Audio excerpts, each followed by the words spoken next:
mahi are really fun during the feeding. They are the ones with the kind of blunt heads, and they actually change colors when they get all excited during the feeding, so keep an eye on them. I'm going to wait till it quiets down a little bit. Maybe what I need to do, we have a lot of kids here today. I want all the kids in the audience to raise your right hand.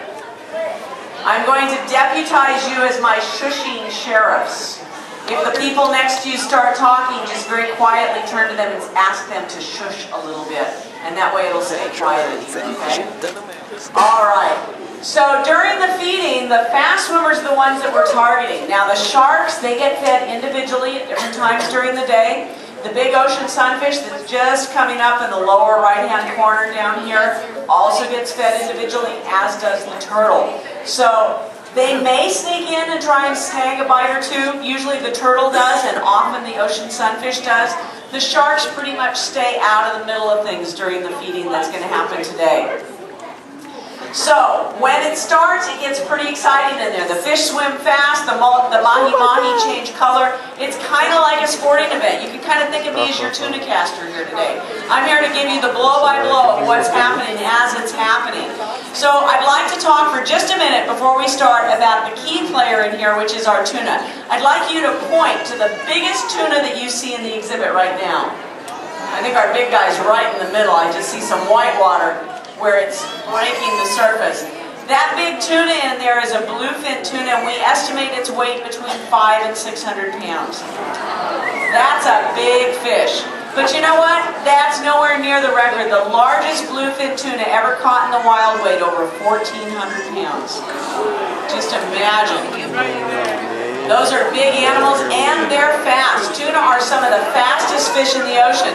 They've been clocked at speeds up to about 25 miles an hour, and we may think they may go twice that fast during feeding frenzies. So keep an eye on those guys. It gets a lot of white water up there when they start breaking the surface. It's pretty amazing.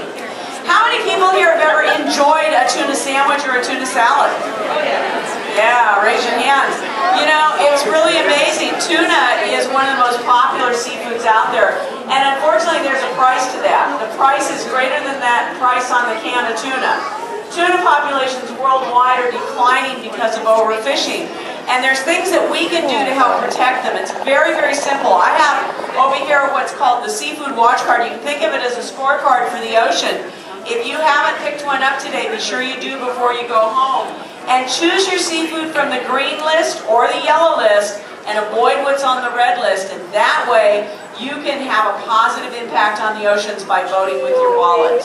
Okay, I really hope that everybody will think about that. If you don't get one while you're here today, you can download it off our website. So all that talk about food, you want to watch the fish eat? Yeah! All right. Adam's up top. He's going to throw in the food. So Adam, if you're ready, let's let the feeding begin. Here it goes. You see the speed pick up? Watch the dorsal fin of those mahi-mahi. It will turn bright blue as they get excited. Their tail fins turn bright yellow. And you'll notice that the turtle has positioned herself right in the middle where the food lands. She's not fast, but she's smart. She knows where that food lands, and she'll be stealing everything that she can. The fish are eating primarily squid. We throw in about 100 to 120 pounds of food. It's mostly squid. Some sardines. You'll see some small fish drifting down. Everything that we feed is restaurant quality, and it also is purchased with those Seafood Watch guidelines in mind. We buy from sustainable fisheries. Now tuna, you'll notice they don't do a lot of chewing. It's kind of open your mouth and inhale the food.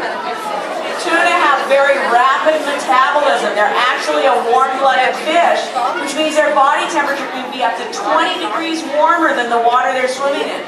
Those warm, active muscles is what allows them to swim so fast.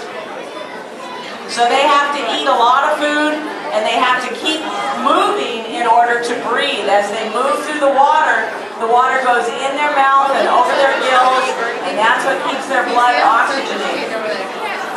See a lot of mahi-mahi churning. This one right up here in the right-hand corner is like bright yellow and blue. Beautiful colors. Keep an eye on that.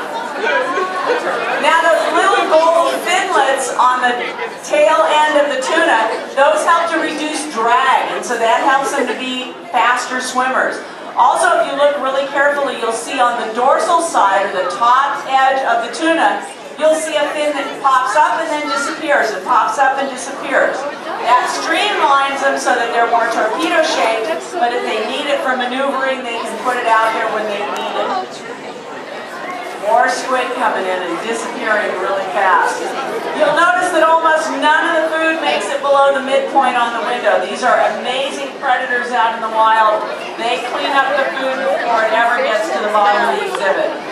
If any of it does make it to the bottom, then the Galapagos sharks and the hammerhead sharks will usually help us by cleaning it up. I see our ocean sunfish coming in to see if it can grab a bite.